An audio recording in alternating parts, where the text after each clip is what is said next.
Friends, welcome to Chennai lunch. இன்றைக்கி நம்ம பார்க்க போகிறது மட்டன் கோலா உருண்டை பார்க்க போகிறோம். வாங்க எப்படி செய்கிறதுன்னு வீடியோக்குள்ளே போகலாம். வீடியோக்குள்ளே போகிறதுக்கு முன்னாடி ஒரு விடுகதையை பார்ப்போம். ஆகாரமாக எதையும் தந்தால் சாப்பிடுவான், ஆனால் நீரை குடிக்க தந்தால் மட்டும் இறந்து விடுவான். அவன் யார்? இந்த விடுகதைக்கு விடைய வீடியோக்கு நடுவில் சொல்கிறேன். வீடியோ ஸ்கிப் பண்ணாமல் பாருங்கள். நான் போன்லெஸ் மட்டன் எடுத்திருக்கேன். நல்லா வாஷ் பண்ணி வச்சுருக்கேன். அதை மிக்ஸி ஜாரில் ஒரு சுற்றிக்கலாம். நல்லா கிரைண்ட் பண்ணிக்கலாம். இப்போ பாருங்கள், அதை வேக வைக்க போகிறேன் நான். அதுக்கு கொஞ்சமாக ஆயில் சேர்த்துக்கலாம் குக்கரில். இதை நல்லா குக்கரில் சேர்த்துடலாம்.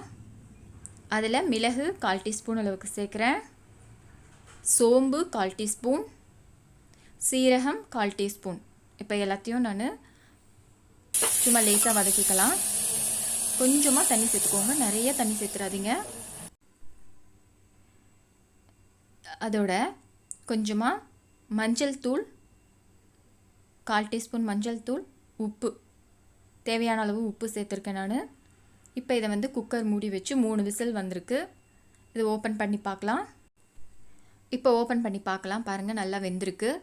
தண்ணியை தனியாகவும் கறியை தனியாகவும் வடிச்சிடலாம். நம்ம வடிகட்டி போட்டு வடித்து எடுத்திருக்கேன் நான். இது நல்லா ஆறின பிற்பாடு நம்ம உருண்டை பண்ண ஆரம்பிக்கலாம். நல்லா ஆறினதுக்கப்புறமா 1 டீஸ்பூன் இஞ்சி பூண்டு பேஸ்ட்டு சேர்த்துருக்கேன். சீரகத்தூள் 1/4 டீஸ்பூன், மிளகாய்த்தூள் 1/4 டீஸ்பூன், ஒரு கைப்பிடி அளவுக்கு பொடிசாக அரிஞ்ச வெங்காயம், பொடிசாக நறுக்கின கொத்தமல்லி எல்லாத்தையும் சேர்த்து நல்லா கட்டி இல்லாமல் நல்லா பிசைஞ்சிக்கலாம். அப்புறம் எண்ணெயில் போடும்போது எல்லாம் பிரிஞ்சு வந்துடும்.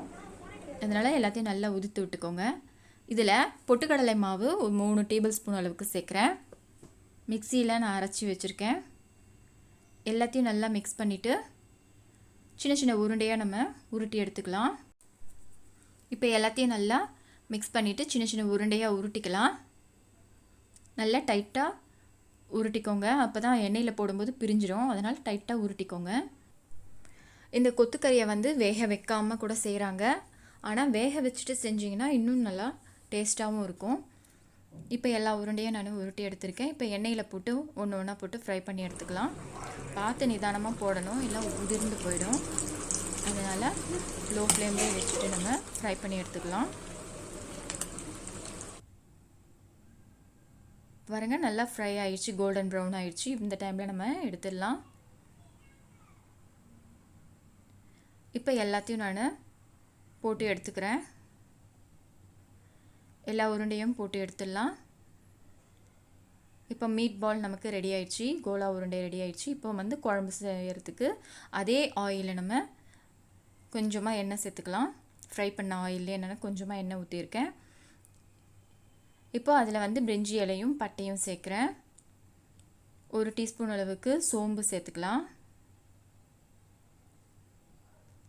இப்போ எல்லாம் நல்லா பொரிஞ்சதுக்கப்புறமா வெங்காயம் 2 பெரிய சைஸ் வெங்காயம் நல்லா பொடிசாக அரிஞ்சு வச்சுருக்கேன்.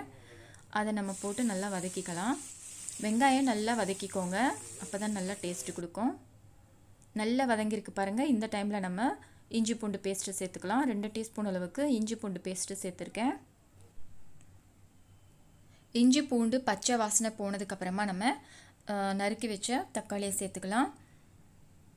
தக்காளி 3 தக்காளி சின்ன சின்ன தக்காளியாக இருந்தது. அதனால் 3 தக்காளி எடுத்து நல்லா பொடிசாக கட் பண்ணி வச்சுருக்கேன். தக்காளி நல்லா வேகணும், நல்லா வதங்கி வரட்டும். நல்லா வதங்கியிருக்கு. இப்போ நம்ம 1/4 டீஸ்பூன் மஞ்சள் தூள், 2 டீஸ்பூன் அளவுக்கு மிளகாய்த்தூள், தனியாத்தூள் 3 டீஸ்பூன் போட்டுக்கலாம். மிளகாய்த்தூள் 2 டீஸ்பூன் போட்டிருக்கேன். தனியாத்தூள் 3 டீஸ்பூன் சேர்த்துக்கலாம். இப்போ எல்லாம் நல்லா வதங்கினதுக்கப்புறமா நல்லா வதங்கியிருக்கு. நம்ம இப்போ மட்டன் வேக வச்ச தண்ணியை சேர்த்துடலாம். கொத்துக்கறி வேக வச்சோம் இல்லையா, அந்த தண்ணியை நம்ம சேர்த்துருக்கேன். இப்போ உப்பு கரெக்டாக இருக்கான்னு செக் பண்ணிக்கலாம்.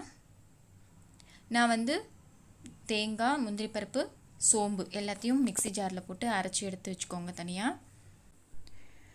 இப்போது 1 டீஸ்பூன் கரம் மசாலா, 1/4 டீஸ்பூன் மிளகுத்தூள் எல்லாத்தையும் போட்டு நல்லா ஒரு 2 மினிட்ஸ் இருக்கட்டும். அப்படியே ஸ்டவ்வில் எண்ணெய்லாம் நல்லா பிரிஞ்சு வந்ததுக்கப்புறமா அரைச்ச தேங்காவை நம்ம சேர்த்துக்கலாம்.